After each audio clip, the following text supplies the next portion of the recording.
Saudi airstrikes continuing to pound Yemen as battles in these streets shake the capital yet again. But concerns over a face-off between the Iranian and American navies fading, at least for now, as Iranian warships turn away from the Arabian Gulf.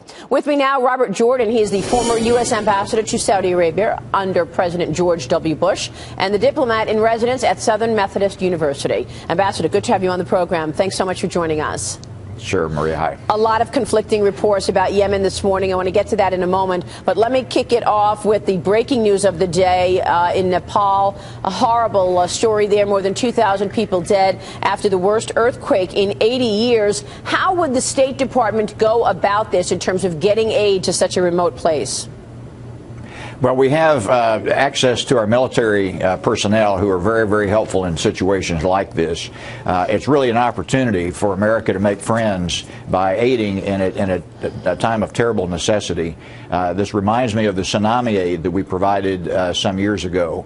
This is a terrible tragedy, but it's one where we can actually make a difference. America is very good at mobilizing and dispatching aid. We'll obviously have many challenges because of the terrain in Nepal, but this is something that our military, with State Department guidance, are very much up to. Of course, the U.S. has already mobilized to assist Saudi Arabia in its Saudi-led airstrikes in Yemen, and Iran is fighting against the Saudis. What can you tell us in terms of what's happening there, given the fact that earlier in the weekend we thought that the airstrikes were over, only to see more fire overnight? Well, the Saudis were very clear that the airstrikes were over as long as the Houthis did not try to advance their positions. The Houthis ignored the ceasefire, went into additional areas, and so the Saudis have had to come in to try to stop those advances and degrade them. This will continue if the Houthis don't lay down their arms, if they don't heed the call for peace talks. My guess is, though, those discussions are occurring somewhat under the radar, and at some point here we'll see the Houthis and the government of Yemen, probably also with Saudi and perhaps even Iranian involvement, on the sidelines. Ambassador, a lot to talk about with you on this issue. I certainly want to get your take on the Iranian ships suspected of carrying arms to those Houthi rebels. Stay with us, please, Ambassador, because first we want to take a look at this extreme vigilance. Deterrence or a little bit of both? What exactly does the U.S. and Iranian naval presence in the Arabian Sea mean going forward? Fox News correspondent Eric Shawn with that. Good morning to you, Eric. Good morning, Maria, and good morning, everyone. It had the makings of a major confrontation with Iran, but the Iranian Navy apparently hightailed it in reverse as a U.S. aircraft battle carrier group loomed on the horizon. I think there was a lot of misreporting. I saw a lot of cable tickers today, ships going there to intercept Iranian ships. That is blatantly untrue.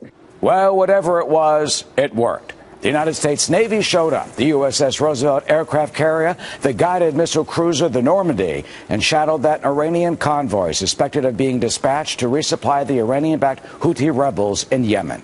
The 9-ship Iranian convoy, consisting of 7 freighters and 2 Iranian frigates, did a 180, heading towards home, we are told, instead of delivering its suspected cargo of rockets, missiles, and mines intended for the Houthis. It came as Saudi Arabia announced it was somewhat partially scaling back some of those airstrikes, a move observers suspect gave Iran a possible excuse to back down and open the way for Iranian President Hassan Rouhani to call for a ceasefire, even if some question his sincerity now that his Houthi allies have taken over most of Yemen. We hope that everybody comes to their senses, and we hope that Iran's proposal is realized. It is for an immediate ceasefire. We believe that this is a solution that can resolve Yemen's predicament. There is an opportunity for us to try to effect a legitimate political transition in Yemen. Well, it turns out that political transition may end up helping the Houthis and their patrons in Tehran. You know, despite the Saudi airstrikes, the Houthis remain firmly entrenched, which is what their Iranian allies had always intended. And as for the USS Roosevelt, well, it is also leaving, heading back to the Persian Gulf to resume launching its airstrikes against another threat, and that of ISIS. Maria? All right, Eric, thanks very much. Dangerous things happening in the world. More now with Ambassador Jordan. And Ambassador, what do you think about that? I mean, why do you see this actually deepening when we thought it was actually coming to an end?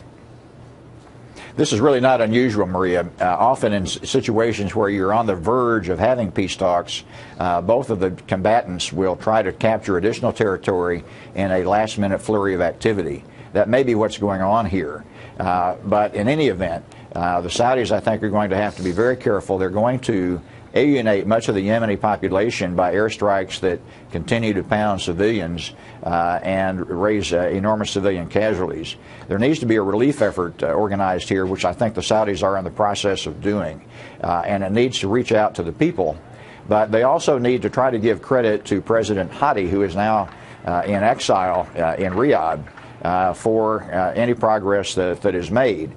I think Hadi's equity has been damaged somewhat by his fleeing the country at a time of crisis, even though that's probably something he had to do. But he needs to be rehabilitated in a way so that he can get credit for relief efforts and for leading at least this contingent of his country in the peace talks. This is not going to be easy, but let's remember the Houthis are probably 35% of Yemen's population and really can't be ignored at this stage. Really interesting analysis there, Ambassador. What should the U.S.'s role be at this point? We need to be supportive, but we need to be in the background. The last thing we need to be is the primary actor in a local dispute, essentially, even though it's being fought through proxies. The Saudis, for many years, have had relations with Yemen through the tribes. They need to work those relationships and perhaps even are speaking with Iran on the margins and under the radar. But this is something that we need to keep a light hand on, and I think we should really be encouraging the Saudis at strong relief efforts and ways to try to reach a political solution. We haven't yet seen from the Saudis what their vision of a political solution would be, and I think this is next. Meanwhile, despite the strikes and the ground fight, Al-Qaeda in the Arabian Peninsula is making more ground in southern Yemen. Is it fair to say that the rebels are dominating in this part of the world?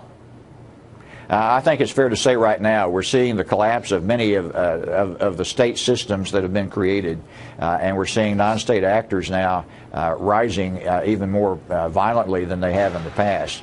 This is a situation of chaos, and it's one that requires a great deal of patience, but also some firmness in dealing with many of these rebels who are filling these vacuums. Well, how often does this come up in the so-called nuclear talks about a framework between the U.S. and 5 superpowers and Iran? If Iran is spreading terrorism in this part of the world, in Yemen, how are we talking with them in a friendly manner and believing that they, in fact, would consider stopping the enrichment of uranium toward a nuclear bomb?